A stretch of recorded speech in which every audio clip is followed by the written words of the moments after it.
This is Josh Taylor and you're watching Boxing Social.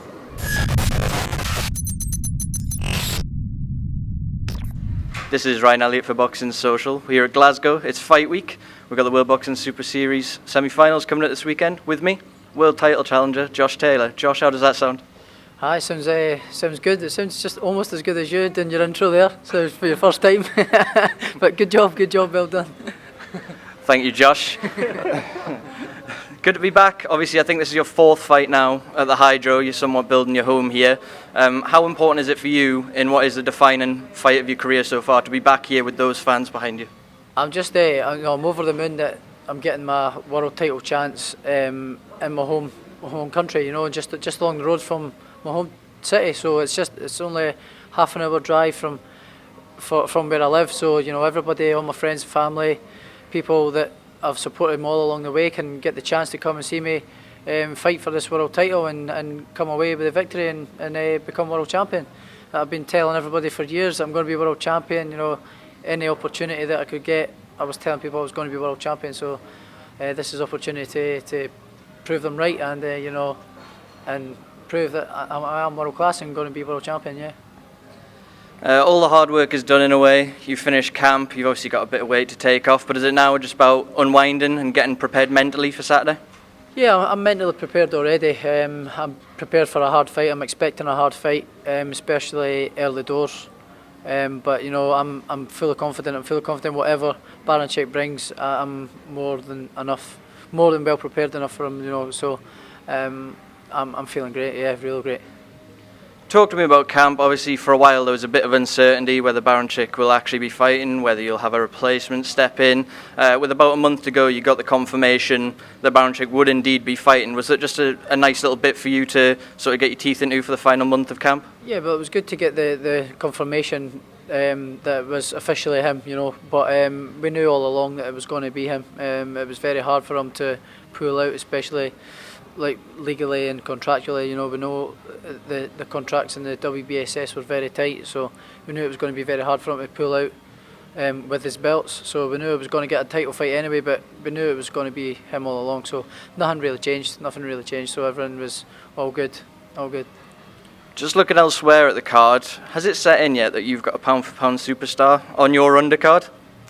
To be honest, I'm not even thinking about it. You know, I'm actually not thought about it one bit. You know, I'm just focusing on myself and focusing on this fight. But you know, when you do actually sit down and talk about it, you know, he's coming over, as you said, one of the pound for pound greats in the sport.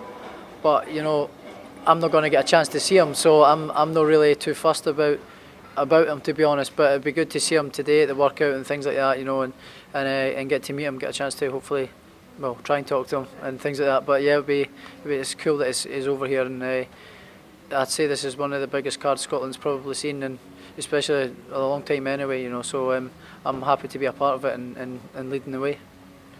You mentioned there it's a big night for yourself, it's a big night for Scottish boxing. This could be your defining night, if you will. How happy are you that it'll now be shown on Sky Sports over here as well as DAZN in the US? That must be important for you to be getting that sort of exposure as well. Yeah, it's brilliant, you know, getting exposure, big exposure here, you know, to the wider public as well, the casual fans as well, getting to see me on Sky Sports.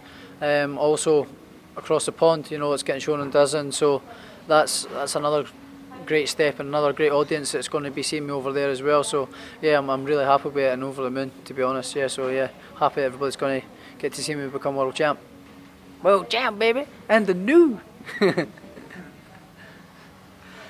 Just talk to me about how this camp has compared to others. Obviously, you've taken quite quick steps through in your career, from winning Commonwealth titles to being in big domestic fights, fighting former world champions. Has this felt any different to you, or is it just another step? It's just another step, just another fight. Every fight I've been in has been my world title fight. You know, this is the actual world title fight, but everything's just been the same, the approach has just been the same, and the mentality has been the same as well. If anything, I've been a little bit more focused, you know, but laid back and relaxed at the same time. Learned the lessons in the past, and you know, I'm really focused and ready to go on Saturday. I can't wait.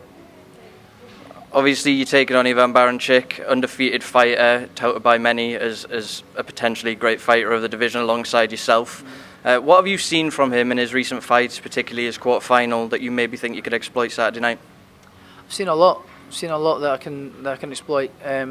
But he is very tough. You know, he comes forward, he applies the pressure, and he lets his hands go with venom in every shot as well. You know, with intent in every shot. So he looks heavy-handed, physically strong. So I'm expecting a tough fight, especially early on. But one that I'm fully confident, you know, coming away victorious and coming away as world champ. And I actually think that I'm very confident that I can stop him in his tracks and get him out of there.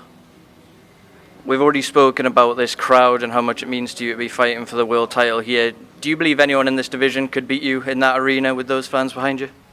It's going to take a very special fighter to beat me over there. It's going to take a good fighter to beat me anywhere, especially when I'm on my night and having a good night and on form. It's going to take a very good fighter to beat me. I believe I'm going to be world champion and win this tournament. And then the longer term goals is to unify the division and become undisputed world champion. So that's the longer term goals. But we've got a huge task ahead of us on Saturday. So I'm solely focusing on that and not thinking about anything else. But it'll take a good fighter to beat me. Yeah. We saw Idris Prograis advance to the final recently. I was just wondering if you had a chance to see that fight and your thoughts on that fight as well. I've seen bits and bobs of it. I've seen a fair bit of the highlights of it. You know, I watched the first round. He caught him with a good body shot. He had good head movement, you know, but he wasn't overly impressive to me. It didn't really impress me too much. You know, he was boxing a guy who had to lose over 40 pounds to get to the weight. You know, he looked weight drained. He looked slow. He looked weak, and he just looked fragile. You know, so. Prograis could see everything coming. Everything just looked fatigued and forced, you know. So, but fair play, he done the job and he won the title. So, I guess I'll be seeing him on the final. Yeah. Just finally, your stablemate, somebody you know very well, Loma-Campbell. He's been mandated to fight Vasily Lomachenko for the WBC lightweight title. Just your thoughts on that fight? I think it's a great fight for Luke. You know, I think Luke has got the style to nullify him as well. You know, Luke's got a great pedigree as well, amateur pedigree, gone to Olympics, won the gold medal, and he's got the style to nullify Lomachenko, I think, especially with his feet work and his timing. Luke's very good at slowing it down, and he's very smart. He's very smart as well. So it'll be a interesting fight to see. If I'm not saying, you know, just Luke's there to take up the numbers, no, but he's definitely there to win it. He's definitely there to win it, and I think if anybody can beat Lomachenko, it can be Loma-Campbell. Yeah. All right, Josh Taylor, we're not going to keep you too long. I'm sure we'll catch you a few times this week. You've got the open workout this afternoon, so all the best. Thank you for speaking to Boxing Social. Cheers, mate. Cheers.